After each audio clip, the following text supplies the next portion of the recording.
Hoje eu tenho a honra de receber a professora Débora, ela que é pedagoga, psicopedagoga e especialista em psicomotricidade no transtorno do espectro autista. E nós vamos falar principalmente sobre um assunto que causa aí grande comoção, que causa muito estresse, que é a inclusão. Professora, muito obrigada por aceitar falar conosco. Eu que agradeço, obrigada pela oportunidade. Professora, a senhora também é mãe atípica. A senhora Sim. pode contar a sua experiência primeiro para que as pessoas entendam por quê? Como que a senhora é tão qualificada para falar sobre o tema? Na verdade, eu brinco que eu conheço a causa da inclusão dos dois lados, né? Porque eu sou mãe e eu também sou professora de formação inicial. E, na verdade, eu descobri os transtornos do neurodesenvolvimento quando meu filho mais velho, que hoje tem 18 anos, quando ele tinha 6 anos de idade, uma professora me chamou para conversar e falou: Débora, eu acho que é interessante você fazer uma avaliação com o Jonatas, porque ele tem alguns comportamentos que são bem discrepantes do restante da turma. Então, acho que é legal você levar esse mocinho para fazer uma avaliação na neuropsicóloga. Eu falei, ok. E fui descobrir que ele tinha o TDAH, né? O Jonatas continuou se desenvolvendo. Na época, nós não tínhamos internet, esse monte de informação que nós temos hoje. Mas eu tive mais 2 filhos. O Thales, que hoje tem 13 anos, e o Natan. O Natan, o Thales nasceu, cresceu, muito inteligente, sempre muito inteligente, começou a andar muito cedo, começou a falar muito cedo, com 10 meses já jogava futebol com o irmão. E o Natan, quando nasceu, ele teve um desenvolvimento normal até 2 anos e meio, mais ou menos. Literalmente, de um dia para o outro, ele parou de falar. Ele teve a perda da habilidade de fala. Hoje eu sei do que eu tô falando. Na época eu fiquei em desespero. Falei, nossa, o menino foi dormir bem ontem, acordou de mal-humorado, não falou com ninguém, falei bom dia, não respondeu. Ok. Enfim, e o Natan, eu fui fazer a avaliação, porque eu fiquei bem preocupada, dia após dia ele simplesmente parou de falar realmente, e eu fui fazer uma avaliação, e ele teve o autismo regressivo, né? Que é quando a criança tem a poda neural e ela perde habilidades. Essa poda acontece de forma desorganizada no cérebro e ele perdeu a habilidade de fala. Tem criança que perde a habilidade de andar, enfim, mas a fala é mais comum. E aí começou minha jornada como mãe atípica, né? Depois disso, eu já tinha feito a pedagogia, já tinha trabalhado em algumas escolas, e eu comecei, então, a buscar informações a respeito de como que eu poderia lidar com o Natan. Porque o Natan, ele parou de falar. Com 4 anos, ele nem balbuciava. Com 3 para 4 anos, ele nem balbuciava mais. Eu fiquei desesperada. Porque na minha família, nós temos um histórico de depressão muito significativo. Falei, gente, esse menino vai chegar na escola, não vai aprender a ler, escrever, vai passar por bullying, pode desenvolver uma depressão. Eu entrei em parafuso e fui estudar. Falei, gente, eu preciso estudar. Nós estávamos entrando em pandemia. Eu fiz assim, bom, ele não pode mais fazer terapia. Se ele não pode mais fazer terapia, eu vou estudar para ajudar meu filho. E fui fazer vários cursos, né? Com isso, eu me deparei com a educação baseada em evidências científicas. E eu comecei a entender como o cérebro típico aprende.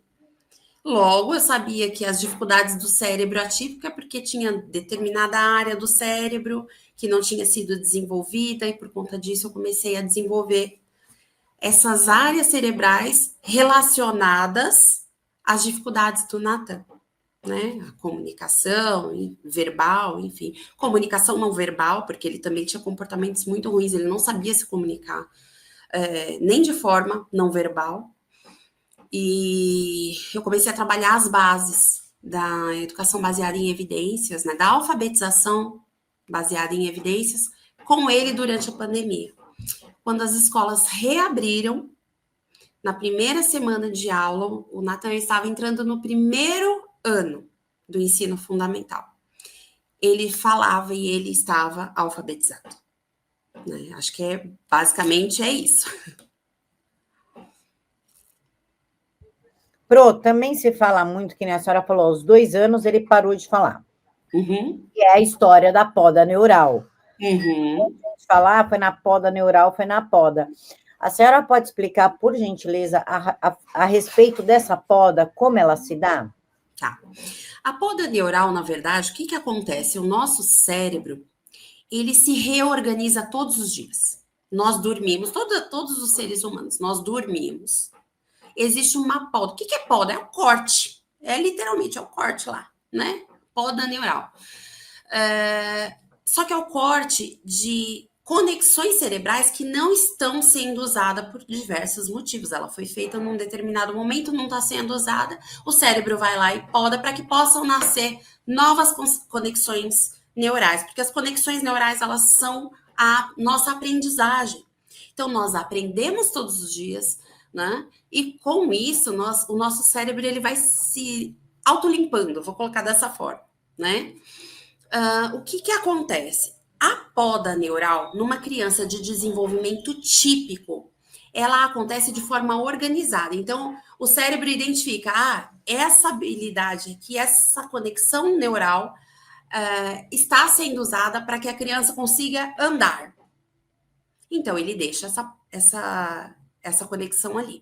Essa poda neural está sendo utilizada para que a criança consiga andar, né, falar.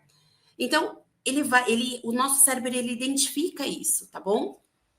O que acontece? Num cérebro de uma criança que tem o autismo regressivo ou alguns outros transtornos do neurodesenvolvimento, porque essa poda também acontece, essa poda desorganizada, ela acontece em alguns transtornos, alguns outros transtornos também, tá?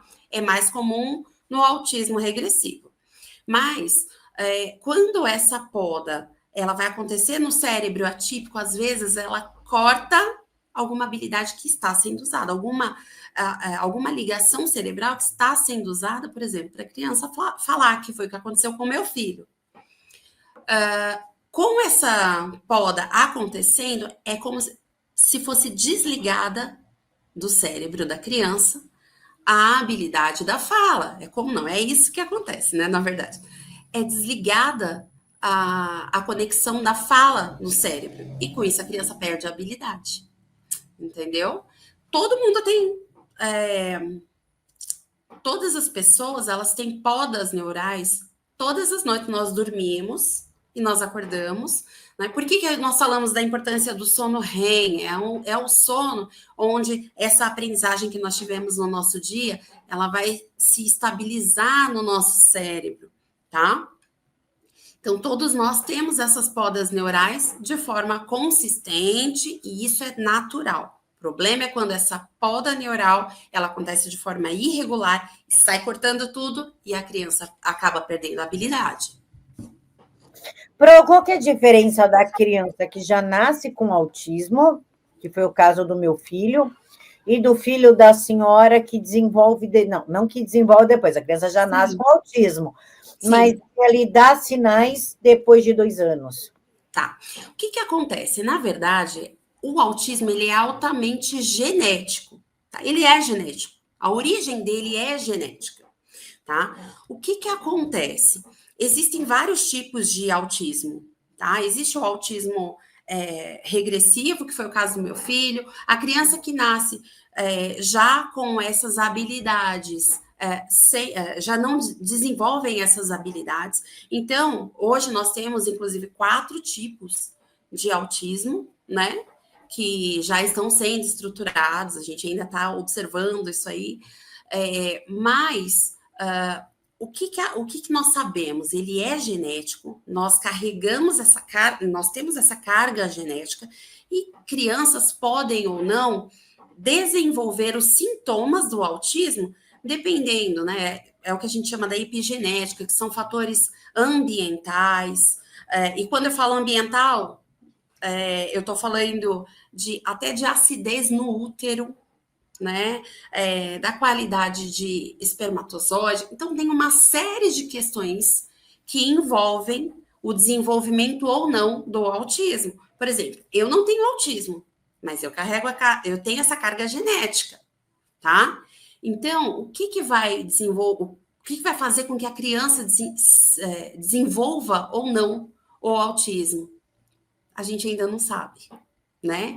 Então, ainda existem muitos estudos, né, saindo praticamente diariamente no mundo inteiro, né, semanalmente estudos bem estruturados, e a gente está investigando tudo isso, mas ainda não temos essa resposta. Né? O que desenvolve, o que faz a criança desenvolver o autismo, a gente ainda está observando. Na verdade, existe a questão do telômero, né? Que ele está no nosso DNA. Então, por exemplo, uma pessoa, ela tem a tendência de ter, por exemplo, a obesidade, né? Isso está ali gravado no DNA dela. Mas se ela cuida desse telômero de forma adequada, como que a gente cuida? Eu não vou comer doce todos os dias, eu vou praticar esportes. Ela pode ter a carga genética, mas ela não desenvolve. Então, o que desenvolve de fato o autismo, a gente ainda não sabe, tá? Mas existem muitos estudos, inclusive agora falando da parte gastrointestinal, né, de pessoas com espectro autista, com transtorno de déficit de atenção, enfim. E a gente precisa aguardar mais um pouquinho aí para a gente conseguir ter uma resposta, né, para essa pergunta. Só para deixar claro para o pessoal, professora, aqui, muita gente fala, ai, como assim? Como é que tu sabe que seu filho já nasceu com autismo? Primeiro que o autismo se nasce, ele vai desenvolvendo. Sim. Segundo que ele desenvolveu precocemente e hoje existem dispositivos na medicina que detectam a partir de 6 meses. Exatamente. Agora, meu filho foi diagnosticado com 2 anos e acho que 7 meses, um negócio assim. Um exemplo é a criança não olhar no olho enquanto ela está mamando. Isso mesmo.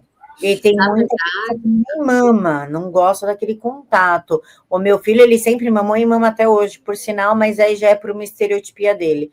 Mas ele não olhava no meu olho, eu conversava, neném da mãe, goitosinho, não sei o que, ele ficava olhando para...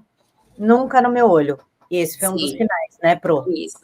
Quando nós falamos de autismo em bebês, a gente tem diversas... Hoje nós temos, inclusive, aparelhos que observam para onde a criança está direcionando o olhar quando ela assiste, quando ela tem um determinado estímulo em tela.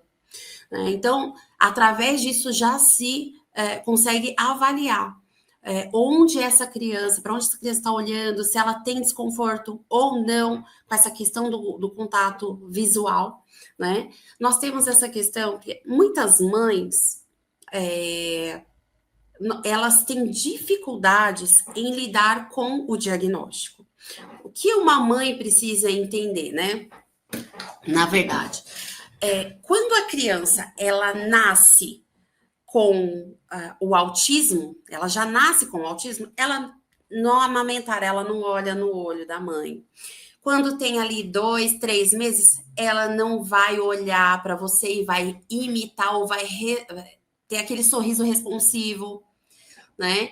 Então, a gente precisa começar a observar tudo isso, como que essa criança está se desenvolvendo. Nós temos os marcos do desenvolvimento, qualquer pai e mãe consegue ver isso na internet, fazer uma pesquisa. Quais são os marcos? Então, com 1 mês a criança tem que fazer isso, com alguns dias a criança tem que fazer isso, com 1 mês isso, com 2 meses isso, com 4 meses isso. Então, você consegue observar ali como essa criança está se desenvolvendo em relação ao seu sistema nervoso central, tá? Quando essa criança está fora dos padrões, né? Existem algumas pessoas que até falam assim, cada criança se desenvolve ao seu tempo, mas ela tem que se desenvolver no seu tempo, sim, mas dentro daquele período determinado para os marcos do desenvolvimento, ou ela tem algum tipo de atraso. E não necessariamente ela vai ter um atraso, tá? Com transtorno. Às vezes é só um atraso. né? E se a gente entra com intervenção precocemente, essa criança vai recuperar e não vai ter problema nenhum. O problema é quando os pais observam que a criança pequenininha no colo não olha no olho, chora demais, não dorme, é muito sensível. E aí os pais ignoram esses sinais, porque isso não está dentro do que a gente espera para o desenvolvimento típico de uma criança, né? Então, o que acontece? Nós temos hoje como avaliar uma criança a partir de 6 meses, até menos, a gente já começa a ficar atento e a gente tem como, sim, ter esse diagnóstico para entrar com a intervenção precoce, porque nós temos a janela de aprendizagem que vai até mais ou menos ali 7, 8 anos de idade. Se essa criança foi diagnosticada novinha, ela entrou em terapia, né? E nessas terapias ela foi bem assistida, bem direcionada, ela vai desenvolver habilidades que mais para frente ela não desenvolveria. Ou desenvolveria, mas não com a mesma qualidade e nem no mesmo período. Então, por exemplo, uma criança que está com 1 ano e meio, 2 anos, não fala, não balbucia, precisa de uma fono. E se essa criança não tiver essa fono, ela não vai desenvolver a fala, porque ela já está com um atraso muito grande. Então, é muito importante que a gente observe desde pequenininho, né, o desenvolvimento dessa criança. Se ela tiver alguma dificuldade, algum atraso, a gente não ignore isso, a gente leve para a intervenção, porque a intervenção ela vai ocorrer dependendo da dificuldade da criança. Independe de diagnóstico, se a criança tem diagnóstico ou não. O importante é você olhar, a criança com 7 anos está com dificuldade de aprendizagem, leva para uma psicopedagoga. A criança está com 4 anos e não fala, só fala com quem é de casa, né? Só conversa com aquelas pessoas que são muito próximas, ou tem uma pessoa só que ela conversa. Vai numa fono avaliar se essa criança não tem mutismo, né, seletivo. Então, quanto antes nós colocarmos essa criança para fazer intervenção precoce, melhor. Aumenta, né, as chances dela conseguir se desenvolver. Eu acho que a pior frase que já inventaram para as mães foi: cada criança tem seu tempo. Isso é criminoso. Isso foi... Porque comigo foi assim: nossa, mas ele já tem 8 meses e nem balbucia.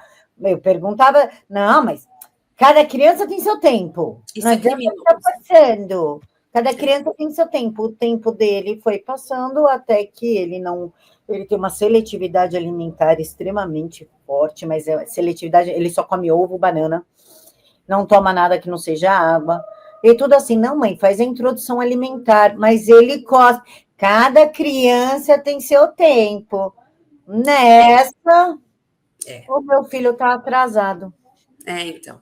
E aí, o que acontece? Como eu falei, nós temos os marcos do neurodesenvolvimento. Gente, a tabela está disponível na internet.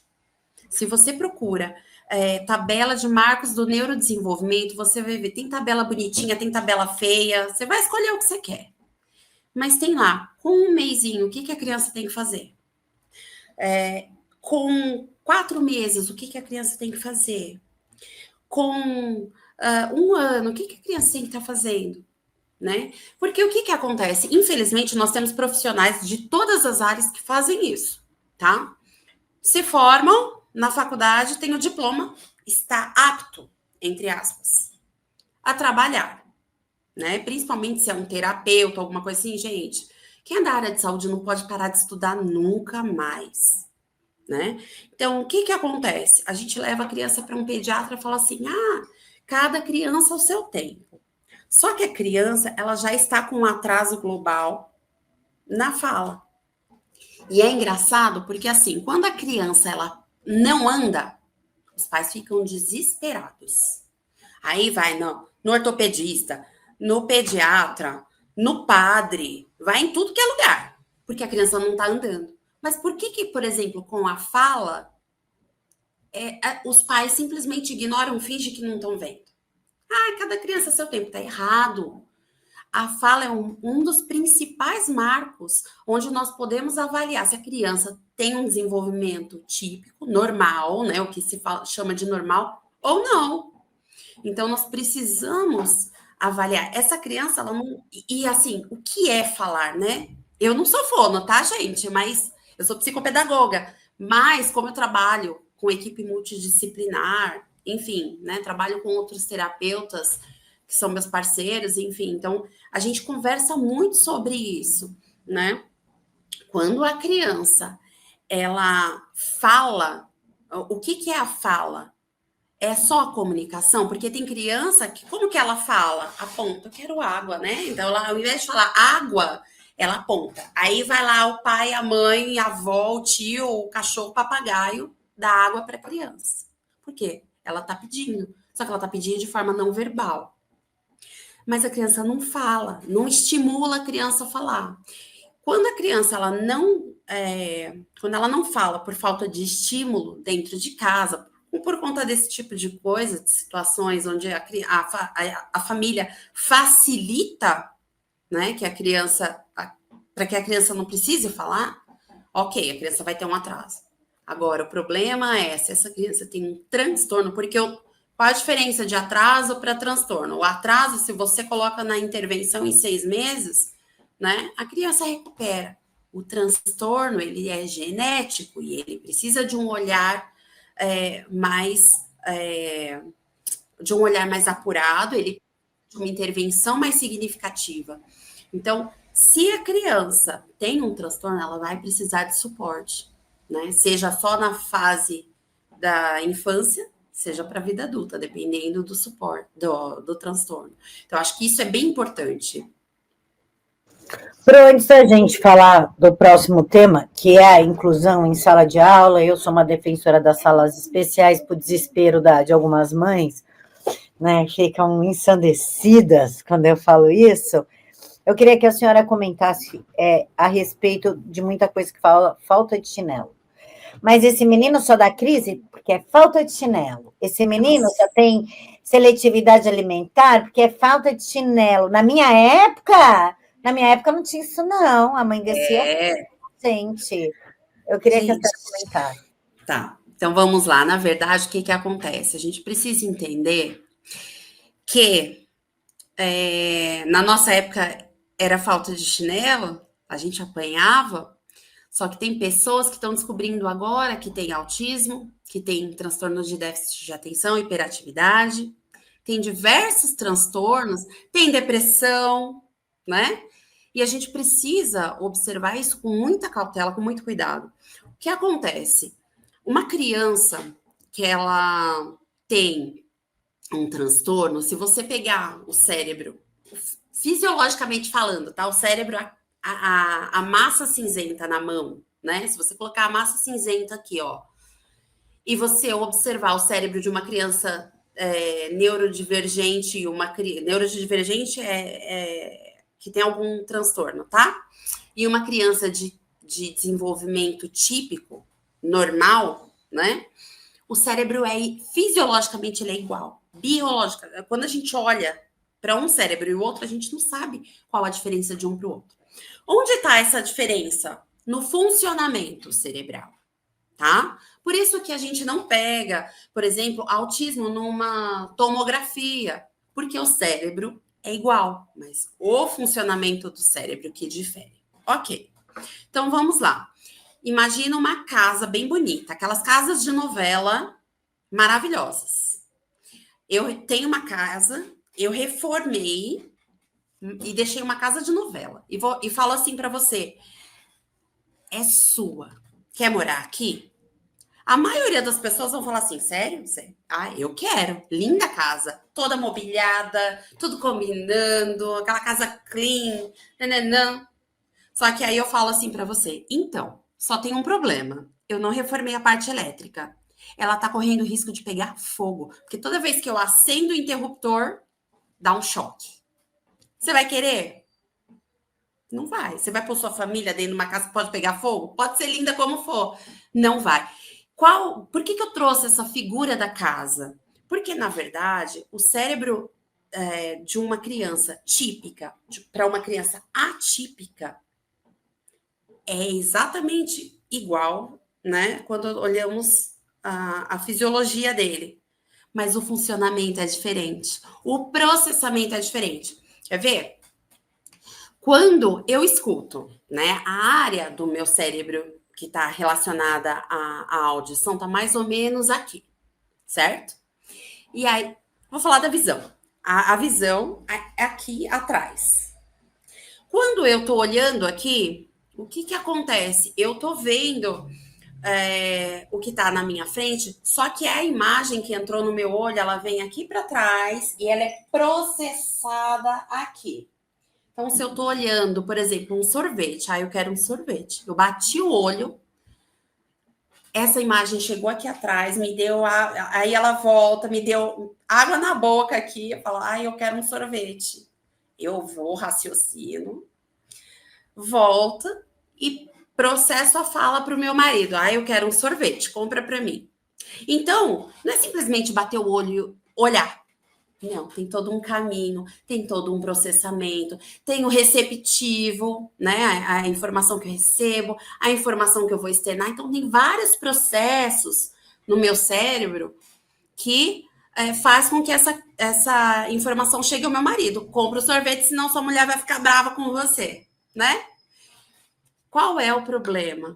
A criança atípica, esses processamentos, como eu falei, da fiação da casa. O processamento é diferente.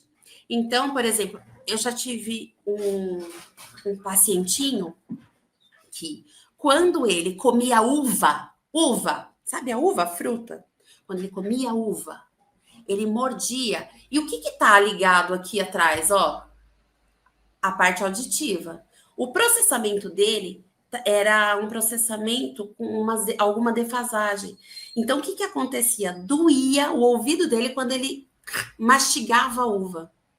E aí, ele sentia dor, ele não queria comer. E a mãe não sabia. E aí, a mãe começa, não, você tem que comer. Introdução alimentar. Faz assim, assim, assado. Só que essa criança sente dor quando mastiga. Dor. A mesma coisa acontece quando uma criança é autista e ela tem problema, sensibilidade na pele, sente dor. Então, você pega uma criança com sensibilidade na pele, coloca uma camiseta para ver com etiqueta aqui atrás, para ver se ela não vai chorar. Dói, gente. Dói. Não é frescura. Qual é o problema? As pessoas não sabem diferenciar o que é sobrecarga sensorial, que é isso que eu tô falando para vocês. A criança sentiu, ela mordeu, ela sentiu a dor. Isso é sobrecarga sensorial. Tem criança que sente dor. Tem pessoas que não têm transtorno nenhum e sente dor com iluminação. Isso é sensibilidade visual. Né? E aí usa óculos especial. Mas é incapaz de perceber que tem criança que tem sensibilidade no ouvido. Quando mastiga, aqui na boca toda, isso aqui é um aparelho, gente, absurdamente complexo, né? Então, o que a gente precisa fazer? Entender que a criança, ela faz uma birra quando ela quer algo. A motivação é externa. Ela quer algo, ela faz uma birra para conseguir aquilo. Agora, quando ela é exposta a uma sobrecarga sensorial, seja auditiva, seja visual, seja no tato, seja tátil. Quando ela é exposta a isso, ela sente dor e aí ela entra em crise, ela chora, é porque ela está sofrendo. Não é frescura, não é birra. Então, um parâmetro que nós temos para verificar se a criança está fazendo birra ou se ela está em crise, né, por conta do autismo ou de algum outro transtorno, é exatamente isso. Qual é a motivação? Foi algo que ela sentiu? Opa, não aconteceu nada aqui, nada, né? E essa criança começou a chorar, ela tá sentindo dor, ou ela tá se sentindo desconfortável e ela não sabe expressar isso. Então, eu preciso tirar essa criança desse ambiente para reduzir aí essa carga sensorial, para ela poder se acalmar, ela poder voltar ao normal. Agora, quando a criança quer tá fazendo birra, é porque ela quer alguma coisa. As motivações são externas. Então, é uma coisa bem diferente da outra, né? Pro, agora sim, sobre inclusão. Vamos entrar nisso. Vamos entrar na polêmica, assim, já que é para irritar todo mundo, assim, né? Inclusive, uma vez eu fui falar disso com a professora Roberta e falei do meu caso. Precisa ver a choradeira no post. Porque eu falei, eu vou usar a minha fala novamente. Eu tenho um filho nível 3 e tenho um outro filho que a senhora conhece, que a senhora viu a documentação, os exames, enfim, que ele tem dislexia, dificuldade de aprendizagem, transtorno cognitivo, atraso, enfim. E eles estão na tal inclusão. Ambos, os dois, um de 3 e outro de 9, atrapalham os seus colegas. E são atrapalhados pelos seus colegas. Sim. Primeiro que a professora do de 9 tem que diminuir o ritmo da sala e fazer prova especial para ele, senão ele não consegue aprender, estudar, fazer. E ele também é atrapalhado pelos colegas que falam muito, que se dispersam por conta dessa adaptação. Sim. Já o meu caçula, por conta do barulho, já que ele tem 3 anos, crianças são muito barulhentas, ele tem que comer separado, é uma comida diferenciada, então isso também acaba atrapalhando o desenvolvimento dele. Pergunto para a senhora, que é pedagoga, psicopedagoga e mãe atípica, é feita a inclusão no Brasil? De forma alguma. De forma alguma. Sabe o que acontece? Uma vez eu vi um médico, que ele é da área do autismo, eu achei fantástica a citação dele, eu vou citar aqui também, o Dr. Paulo, ele falou assim, você que é médico, que é terapeuta, coloca 10 crianças, cada uma com perfil diferente, e enfia mais 2 crianças neurodivergentes dentro de uma mesma sala e faz um trabalho interventivo com todo mundo, ou avaliativo com todo mundo, dá certo isso? Claro que não. Claro que não dá certo. Por isso que nós atendemos, nós como terapeutas, hoje eu trabalho como terapeuta, nós como terapeutas, nós atendemos uma criança por vez, porque nós sabemos que nós precisamos individualizar por conta das necessidades dessas crianças que são particulares. Né? Então, hoje, quando nós chegamos em sala de aula, nós temos 40 crianças, uma média aí, 35 crianças, vai, 35 crianças, sendo que nós temos um nascido, hoje já diminuiu um pouquinho esse número, mas eu vou considerar um autista para 36 crianças. Você coloca todo mundo no mesmo balaio, sendo que as crianças elas têm um perfil de aprendizagem diferentes de umas das outras. Quanto mais a criança que tem o cérebro funcionando de outra forma, como eu já falei para vocês. Então, cada criança tem um perfil de aprendizagem. Quando a criança tem um desenvolvimento típico, o professor ele pode abordar aí 2, 3 formas. Por exemplo, ele vai colocar na lousa dele o conteúdo, vai falar, então a criança está vendo, vendo e está ouvindo, e está processando, ela processa normalmente. E aí o professor coloca aí uma abordagem multissensorial e ele vai trabalhar com um tato para que a criança apreenda de verdade aquele conteúdo. Ok. Porém, quando a gente olha para uma criança que ela tem necessidades de adaptações, porque, por exemplo, ela não pode ouvir da mesma forma, porque ela tem uma sensibilidade auditiva, essa criança sofre em sala de aula, vai entrar em crise, o professor não vai saber o que acontece, o que fazer com ela. E aí, como você, infelizmente, você falou, um atrapalha o outro. Não tem como. Então, eu também sou mega defensora das salas especiais, das escolas especiais, sim, porque, infelizmente, os transtornos, eles são muito diversos. E existem crianças que, infelizmente, não estão aptas a frequentar uma escola regular. Mas tudo isso sai muito caro, abrir uma escola ou uma sala, né, para crianças atípicas. E esse é um dos impasses que hoje no Brasil a gente vem sofrendo. Por quê? Porque ninguém quer arcar com esses custos. Ninguém, né? Então, essa inclusão que se fala muito, né? Ela é utópica. Ela não existe quando você entra num chão de sala de aula. Eu fico com dó dos professores. Não sei se vocês sabem, mas os profissionais que mais são afastados no Brasil por problemas de sobrecarga de trabalho, né, na burnout, depressão, ansiedade, né, que é esse perfil de doença mental, né? Os profissionais que mais são afastados são os profissionais, primeiro, da educação, e em segundo, da saúde.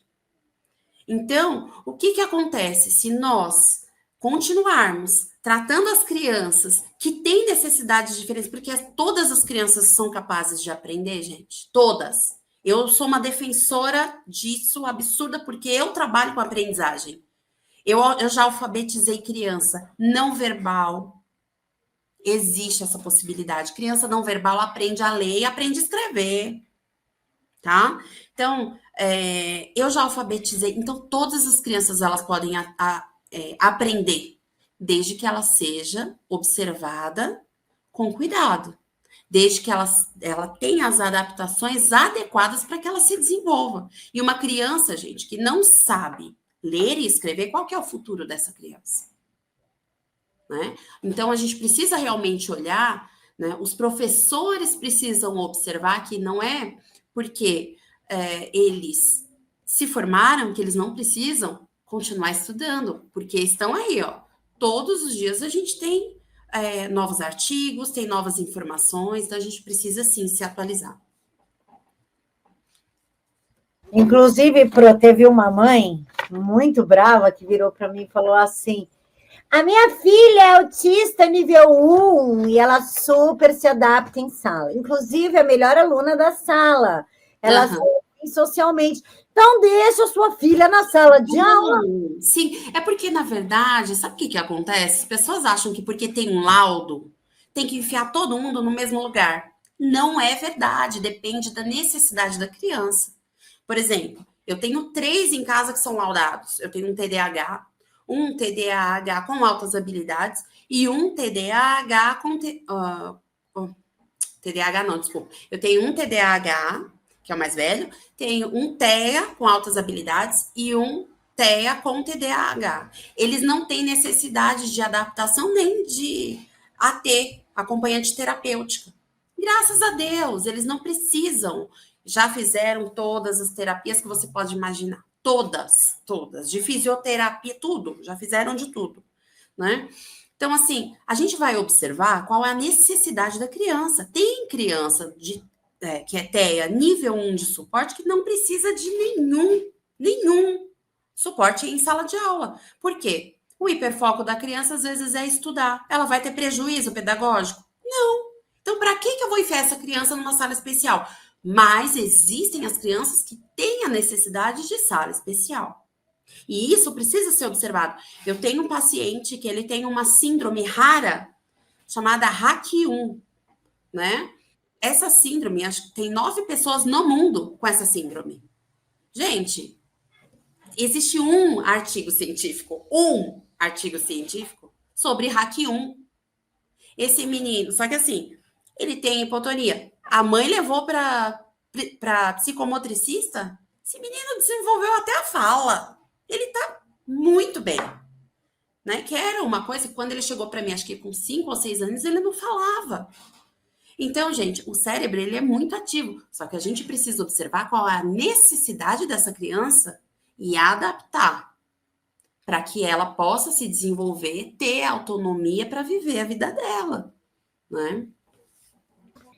Inclusive, as salas separadas evitam o bullying, evitam a agressão do autista ou do neurodivergente para outra criança, para uma criança típica, e da criança típica para o neurodivergente também diminui a sobrecarga do professor.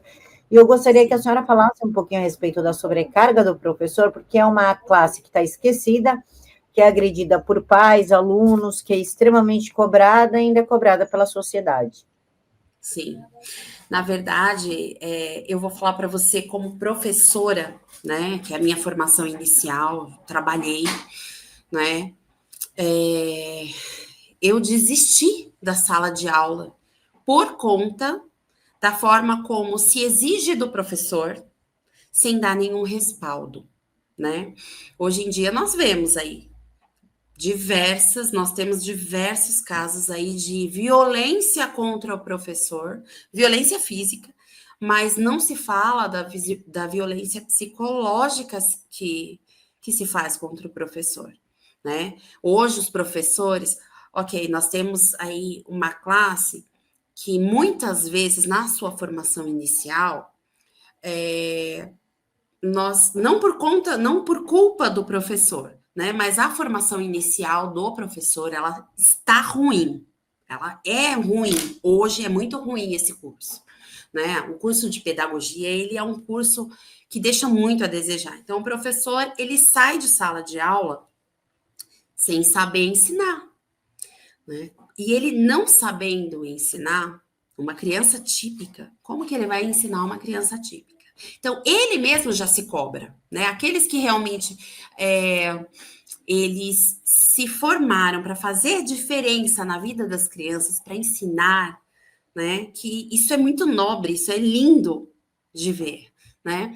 Esses professores, eles ficam frustrados, então eles já têm a autocobrança, o sentimento de incompetência, né?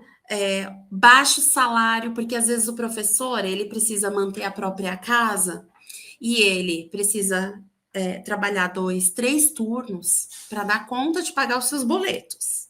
Só que a aula não é só você chegar na sala, né? E apresentar o material, você tem que preparar o material, você tem que estudar o material, você tem que elaborar um plano de aula, né? Fundamentado, de acordo com a BNCC, né? Então, na verdade, o professor ele não trabalha só as 5 horas ali que ele está em sala de aula. Ele trabalha muito mais.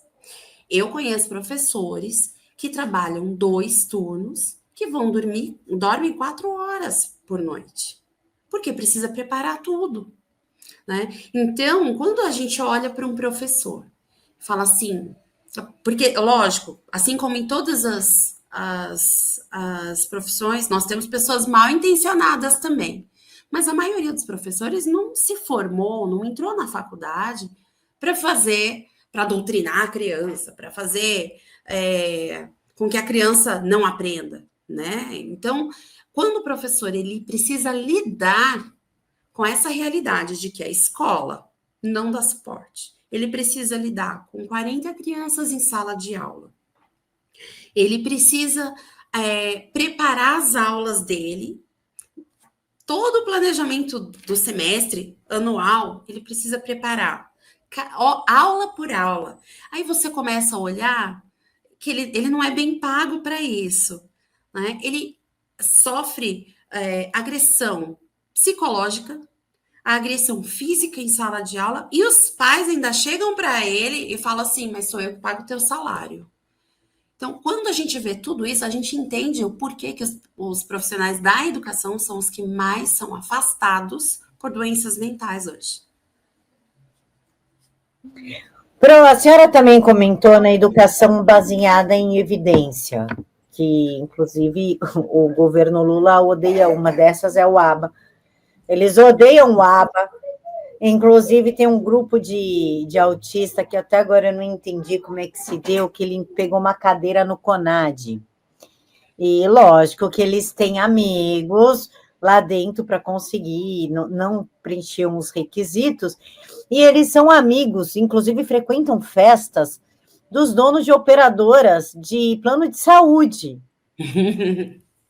E eles conseguiram bem, e eles odeiam aba, e eles conseguiram bem uma cadeira no CONAD para tirar o aba. Eu gostaria que a senhora falasse a respeito do aba. Na verdade, eu sou assim uma defensora da educação baseada em evidência científica, porque foi isso que fez com que o meu filho desenvolvesse habilidades que se não fossem a estruturação da educação baseada em evidência, ele não desenvolveria, né? Então, o que acontece? Quando a gente fala de aba, a aba é uma ciência, tá? No Brasil, o que acontece? O aba, ele não é feito, ele não é aplicado de forma efetiva. Por quê? Porque não é, primeiro que não é interessante. Não, o povo, quanto menos desenvolvido, mais fica fácil de virar massa de manobra, né? A gente já sabe disso. Isso aí, ok, todo mundo já sabe. Porém, o que acontece, gente? Quando eu não desenvolvo uma criança, eu estou adoecendo toda uma família. Existe esse ponto, tá? Quando nós olhamos para os convênios, e eu posso falar porque eu já fui psicopedagoga hospitalar, tá? Inclusive, eu pedi demissão por conta disso. Por quê? Porque quando você é um aplicador aba, que você fez uma formação adequada, você vai estruturar, você vai avaliar constantemente, você vai trazer intervenções efetivas para essa criança desenvolver habilidades que ela não possui, tá? Muitas vezes, se você olha para os Estados Unidos, quem trabalha com aba não trabalha dentro de um consultório 4 paredes fechado. Vai ao mercado ensinar para essa criança como que se faz uma compra, como que lida-se com as pessoas fora do consultório. Então, você traz o aba para a vida real, né? Você traz essa intervenção na vida real da criança, trazendo resultados efetivos, porque essa criança vai aprender a lidar. Como eu falei para vocês, toda criança aprende. Os autistas aprendem, inclusive os níveis 3 de suporte. Ele pode ser transferido aí para um nível 2 de suporte, até para um nível 1, dependendo de quando começa e de como faz essa intervenção, né? Então, quando nós olhamos para um governo que tira a possibilidade de você trazer aquilo que efetivamente tem desenvolvido crianças em outros países, como o ABA, como educação baseada em evidências, eu esqueci o nome do documento agora, educação baseada... a educação baseada em evidências, ela foi retirada do parecer 50, que tinha sido aprovado, né? Então, quando você olha um governo que não quer o desenvolvimento do seu povo, a gente está realmente entrando em parafuso. Não sei se vocês conhecem, se vocês ouviram falar do SNE, do Sistema Nacional da Educação, que o senador Flávio Arnes desenhou e está querendo implementar. Gente, aquilo é um absurdo. Vai tirar dos municípios, vai tirar dos estados a autonomia sobre legislar na educação e vai levar tudo isso para a União. E o detalhe, quem que vai dar as coordenadas para todo o Brasil? Então, você anula aí toda a cultura regional de determinado lugar. Você vai anular, porque eles vão dar uma única cartilha para todas as escolas, particulares e públicas, né? É esse o desenho que foi proposto pelo Flávio Arnes. Então, quando você olha para isso, se eles decidirem que todas as escolas do Brasil terão uma cartilha para ensinar gênero para as crianças, a escola que não acatar, ou o município que não acatar isso, eles vão sofrer consequências penais, né? Então, quando você olha para tudo isso, eu realmente me questiono. Falo, gente, o que está acontecendo com o povo que não está fazendo nada sobre isso? Né? Essa questão do Sistema Nacional da Educação, do PNE, do SNE, ela é muito séria. Né? A gente tem feito audiência pública para falar sobre isso, porque as pessoas não sabem. Porque quando você pega o projeto, ele não está descrito ali, ele está escrito em outro lugar. Então, você acha que tripartite, dipartite, o que é isso? Não deve ser nada, não. e deixa passar. Só que isso, gente, desculpa, eu vou usar um termo, isso é diabólico. Porque para mim é, né? Então, quando nós falamos sobre tirar o aba das, das escolas, quando você fala de tirar a sala de recursos, quando você fala em eliminar escolas especiais, né, específicas para as crianças, gente, tudo isso é prejudicial para todas as crianças, não é só para a criança atípica, porque a criança atípica não vai aprender, porque a atípica está ali precisando de outra coisa que não tem, o professor não sabe lidar com aquilo. Então, se nós, como pais atípicos, se vocês, como pais típicos, não se movimentarem, a gente não recupera mais a nação brasileira. Pro, eu nem vou voltar para a tela, que é para não estragar o corte, mas eu queria que a senhora falasse a respeito da nova estruturação da educação, que está tendo audiência pública, que vai destruir a educação no Brasil. Tá. Na verdade, o que acontece? O senador Flávio Arnes, não foi nessa gestão, foi na gestão do Senado anterior, né?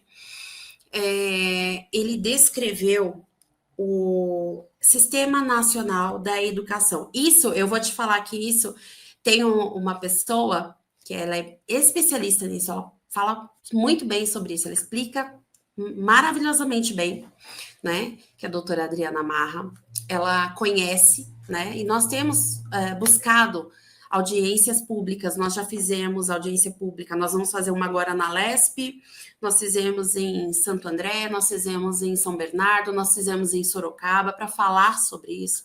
Por quê, gente? O SNE, em 2009, desculpa, Haddad era o ministro da Educação. E ele colocou isso, né, na Constituição, né? Eu não lembro o termo.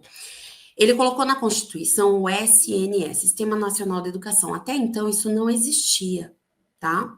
Mas aquilo ficou ali e ninguém mais falou sobre isso. Em 2019 foi votado no Senado por unanimidade, por isso que eu fiz, foi na gestão anterior, não foi essa gestão de agora. Foi votado por unanimidade e o SNE passou.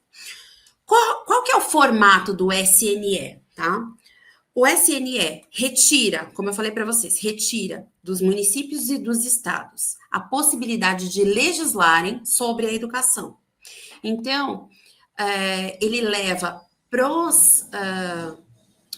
a União, tá? A competência de legislação sobre a educação do Brasil inteiro. Então, o que acontece? Não vai mais existir a possibilidade, por exemplo, de eu colocar meu filho numa escola particular, confessional, por exemplo. Uma escola cristã. Não vai mais existir. Uma escola para judeus. Não vai mais existir. Uma escola cívico-militar. Não vai mais existir. Porque todas as escolas no Brasil terão que ensinar a mesma coisa. Um outro ponto desse projeto é obrigatoriedade da criança a partir de 0 meses de ir para a escola em período integral. Então, o que acontece? Estão tirando os bebês, não estão respeitando, nesse projeto não respeita-se nem o período de amamentação, tá? Da criança.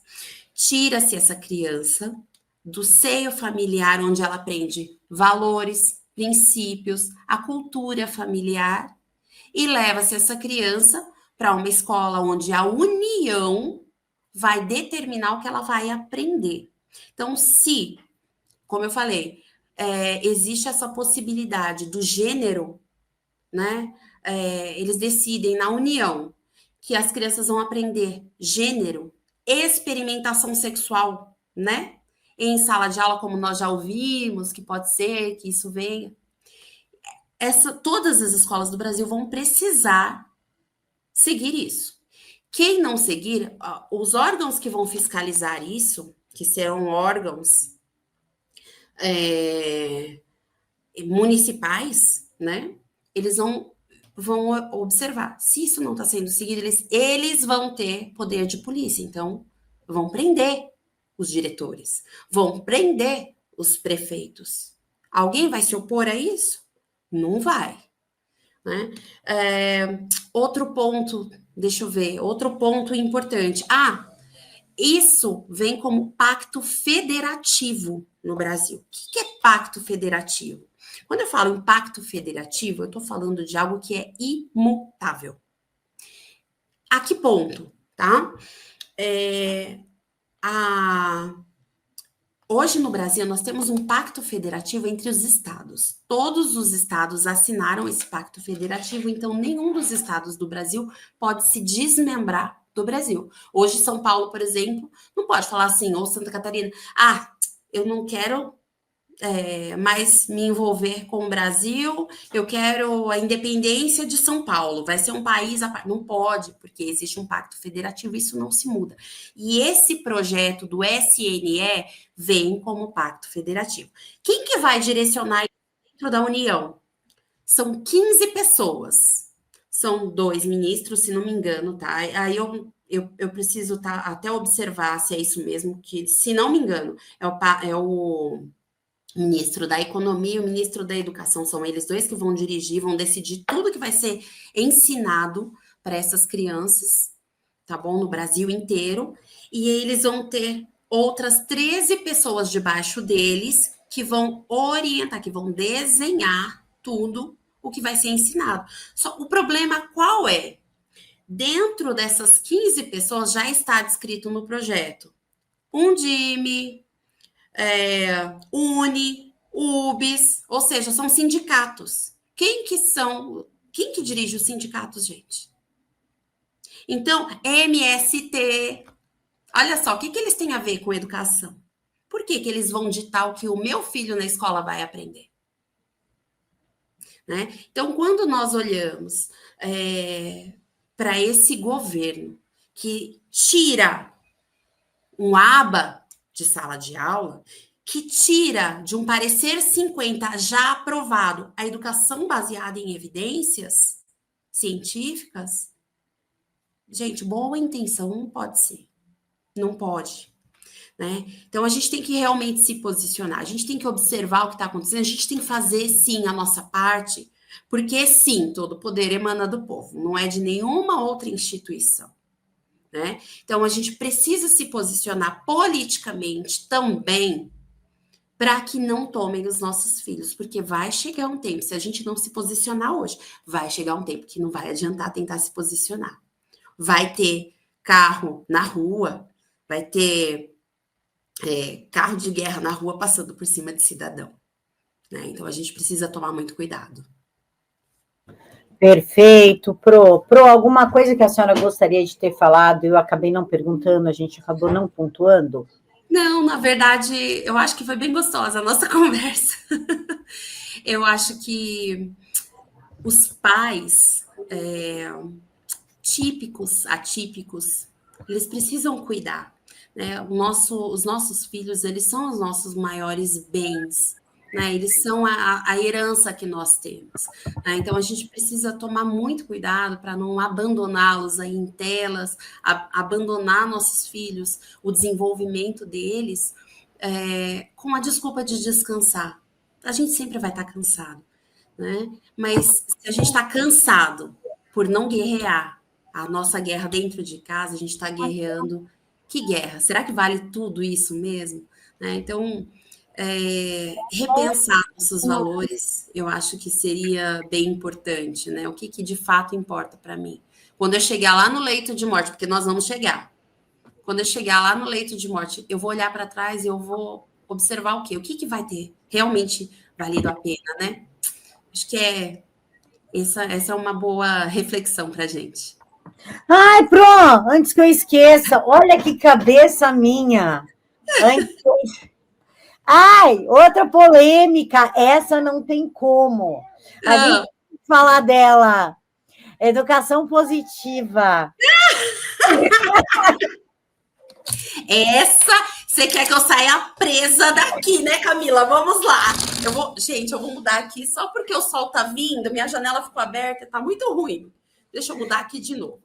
Eu sou crítica a essa educação positiva, porque para mim parece educação permissiva. Ai, fulaninho, você quer tomar banho com a toalhinha azul, com a toalhinha verde? 5 minutos para sair do banho. Ai, olha que ajuda, né? Tá de 2, não... Na verdade, assim, educação positiva. Gente, isso é muito complexo. Eu vou sair daqui presa, Jesus amado. Quando a gente fala em educação positiva, né?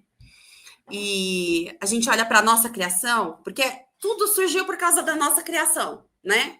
Os pais que não ouviam, os pais que castigavam, os pais que davam surra, aquela coisa. Não, porque seu filho tem que ter a educação positiva. Bacana, é muito legal a gente observar, por exemplo, que nós podemos e devemos escutar os nossos filhos, né? Nós podemos considerar algumas questões, mas, gente, tem que ter limite. Criança tem que ter limite. Criança, na sua formação, ela só se sente amada, começa daí. Pode perguntar para o psicólogo. Criança só se sente amada se ela tem limites. Por quê?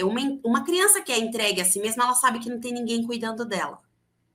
E aí, existe uma possibilidade enorme de lá na frente, na adolescência, essa criança entrar em depressão, tentar suicídio. Não sei se vocês viram, mas existe uma estatística de crianças, que acho que foram nos últimos 10 anos. Eu tenho que observar, eu não lembro exatamente, mas eu sei que, eu acho que foram nos últimos 10 anos, aumentou aí 600, isso eu sei, 600% o índice de adolescentes que cometem suicídio, que cometem, não é que tentam, que cometem. Por quê? Porque bonitinho, ai, filhinho, você... É exatamente isso. Você quer tomar banho agora ou você quer jantar primeiro? Gente, quem determina isso é pai e mãe. Os pais com medo... Sabe qual é o problema, Camila, que eu vejo? Pai e mãe hoje quer se sentir amado pelo filho. Só que o problema é que se eles querem se sentir amados, eles não vão ser respeitados. Porque a gente, como pai e mãe, a gente ensina que a criança ela tem que ter limite. Ela tem que honrar os outros. Ela tem que respeitar os outros. O meu direito termina quando começa do outro. E eu tenho que saber disso. Meus filhos têm que saber disso. Porque senão eles vão se meter em rascada. Eu costumo falar que se eu, como mãe, não corrijo meu filho em casa, a polícia na rua vai corrigir uma hora. E eu não quero ver isso. Então, hoje é muito bonito esse discurso de educação positiva. Ai, que a criança tem direito de escolher. Direito de escolher tenho eu. Que tipo de educação eu quero dar para o meu filho? Se eu vou dar uma educação cristã, se eu vou dar uma educação judaica, se eu vou dar... Sou eu quem tenho o direito. Porque sou eu que pago as contas da minha casa. Né? Então, assim, eu tô falando que eu vou sair daqui presa. O que acontece? Dessa educação positiva, ela veio com um discurso onde os pais perderam o controle e não sabem mais como retomar esse controle. Eles não sabem mais qual é o papel deles como pais. Então, nós precisamos observar que criança precisa de limite. Quem que dá limite? Pai e mãe. Criança precisa de educação. Quem dá educação? É pai e mãe. A escola é para ensinar português, matemática, é para ensinar história e geografia. E história como aconteceu, não como se descreve por aí. Então, a gente tem que ter muito cuidado. Porque quando nós abrimos mão de educar os nossos filhos, o mundo aí fora vai educar. A internet vai educar. Só que quem está sendo educado por internet, porque pai e mãe deixa tudo, acaba se omitindo, abrindo mão da sua responsabilidade, acaba colhendo fruto bem amargo. Pro, a gente pode dizer que aumentou muito, a senhora está falando, eu estou anotando aqui, aumentou muito o índice, não só de suicídio, mas também de doenças mentais. entre Sim, crianças e adolescentes, fora uma dessensibilização bizarra. Hoje eles matam, agridem, ofendem, como sim. se o outro não fosse nada, como se o outro não tivesse sentimento e existisse apenas para servi-lo. A gente pode dizer que isso aconteceu por um déficit na educação dessas crianças? Com certeza, com certeza. Olha, eu vou te falar, na minha visão, é engraçado você falar sobre isso. Eu trabalho com famílias, né? Eu sou psicopedagoga, atuo né, como psicopedagoga, mas quando eu observo as famílias que me trazem as crianças com problemas, eu normalmente enxergo toda uma família que se omite. Eu, há algum tempo atrás, acho que algumas semanas atrás, eu dei alta para uma paciente e falei para a mãe: olha, enquanto você e seu marido não se tratarem, a sua filha não vai melhorar. Eu poderia ficar aqui ganhando dinheiro com essa mãe, poderia, mas não é meu papel. Então, eu encaminhei a mãe para um psicólogo. Chamei o pai para conversar. Porque o que que acontece, gente? Esse boom de doenças mentais que está acontecendo é falta de estrutura dessas famílias.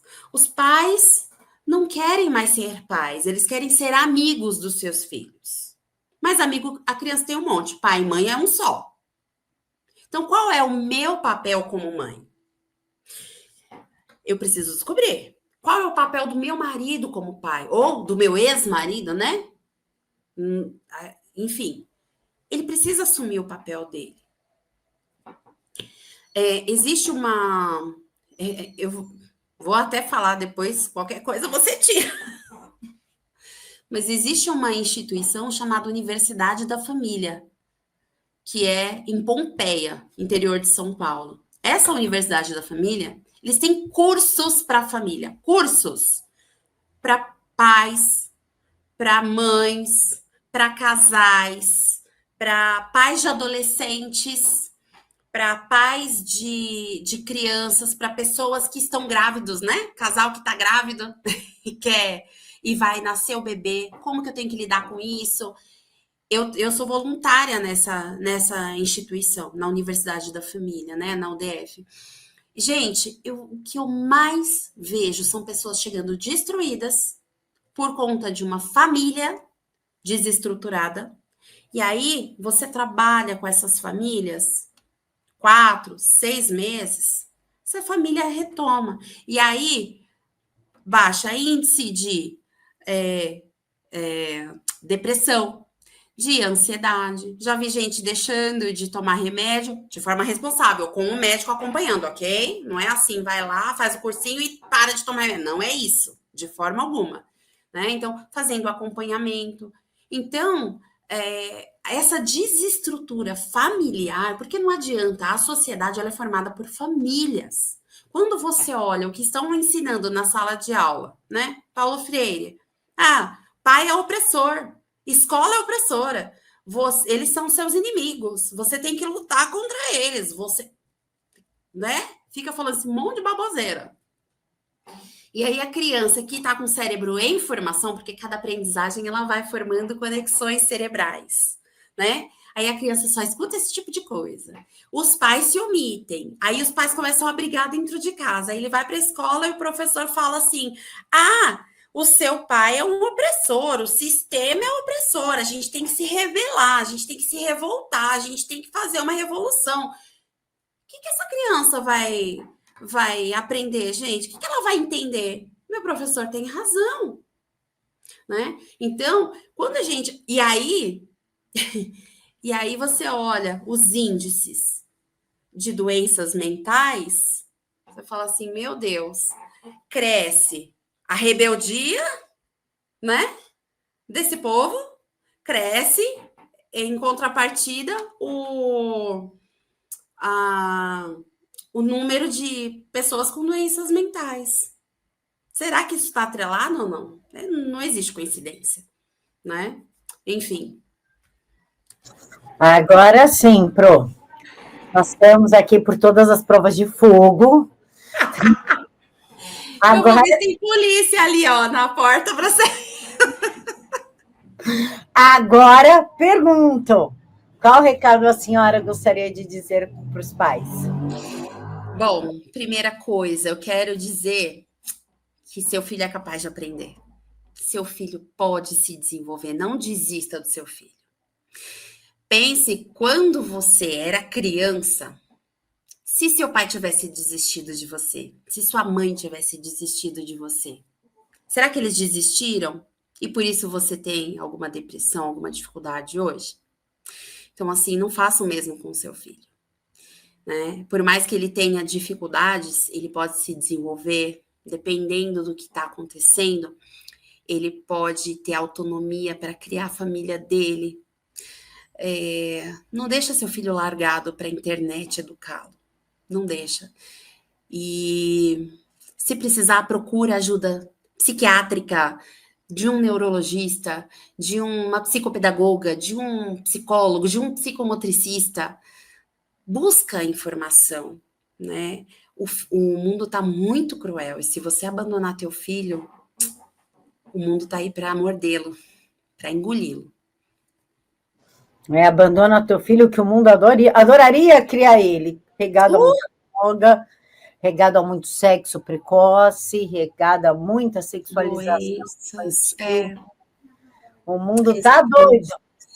é exatamente isso. Acho que é isso. Professora, eu quero agradecer a participação da senhora. A TVD está de portas abertas para quando a senhora quiser voltar. A entrevista foi incrível, um papo delicioso. Então, a senhora já está convidada para voltar. Obrigada mesmo.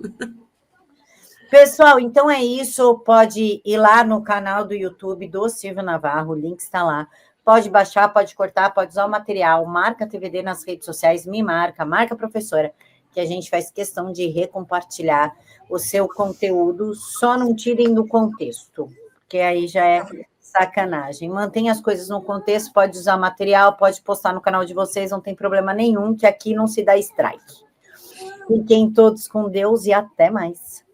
Até. Obrigada.